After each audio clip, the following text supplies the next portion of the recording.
The next concept that divides collectivism from individualism is group supremacy. Collectivism is based on the belief that the group is more important than the individual. According to this view, the group is an entity of its own and it has rights of its own. Furthermore, those rights are more important than individual rights. Therefore, it is acceptable to sacrifice individuals if necessary for the greater good of the greater number. Who can object to the loss of liberty if it is justified as necessary for the greater good of society? The ultimate group is, of course, the state. Therefore, the state is more important than individual citizens, and it is acceptable to sacrifice individuals if necessary for the benefit of the state. This concept is at the heart of all modern totalitarian systems, built on the model of collectivism. Individualists, on the other hand, argue that there is no such thing as a group. You can't touch a group, you can't see a group. All you can touch and see are individuals. The word group is an abstraction that does not exist as a tangible reality. It's like the abstraction called a forest. Forests do not exist, only trees exist. Forest is the concept of many trees. Likewise, the word group merely describes the abstract concept of many individuals. Only individuals are real, and therefore there is no such thing as group rights. Only individuals have rights.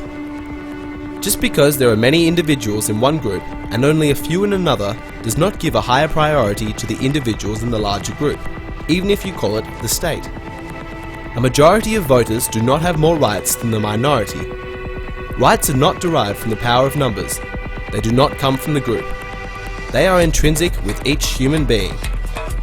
When someone argues that individuals must be sacrificed for the greater good of society, what they are really saying is that some individuals are to be sacrificed for the greater good of other individuals.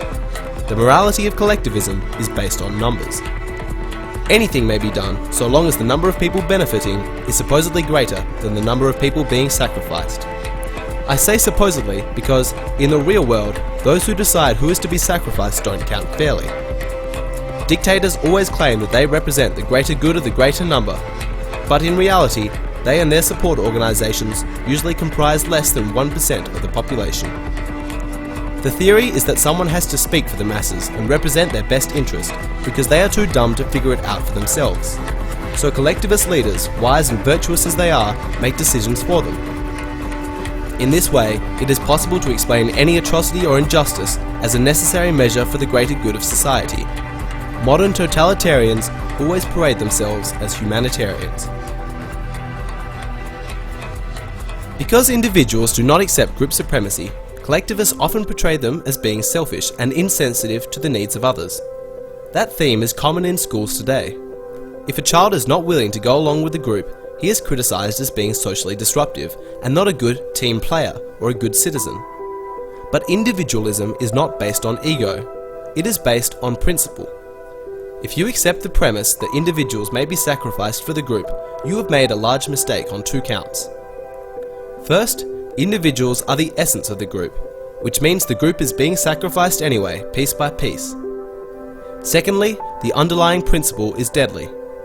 Today, the individual being sacrificed may be unknown to you or even someone you dislike. Tomorrow, it could be you. It takes but a moment's reflection to realize that the greater good of the greater number is not achieved by sacrificing individuals, but by protecting individuals. Society is best served by individualism, not collectivism. We are dealing here with one of the reasons that people make a distinction between republics and democracies. In recent years, we have been taught to believe that a democracy is the ideal form of government. Supposedly, that is what was created by the American Constitution. But closer examination of the documents and the speech transcripts of the men who wrote the Constitution, you find that they spoke very poorly of democracy.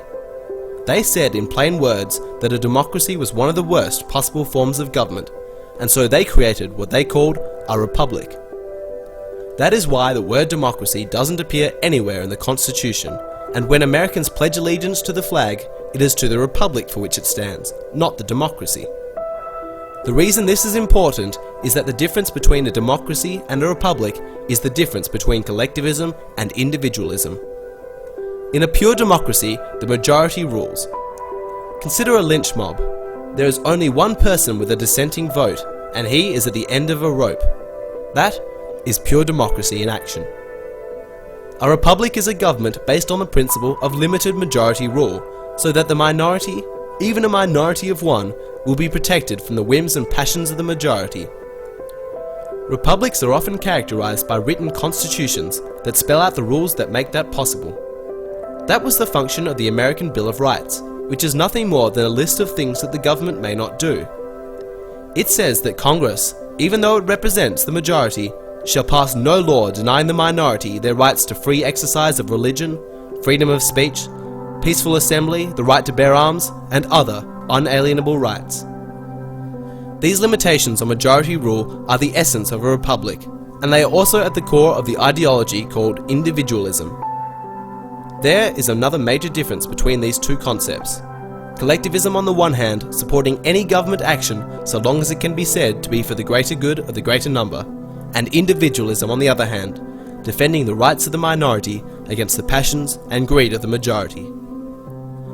In the next part of this series, we look to the divide over coercion versus freedom. We will examine the collectivist morality that justifies the use of force to deprive individuals from private property, if it is for charitable reasons, and the individualist morality that believes that voluntary actions are at the core of the term charity.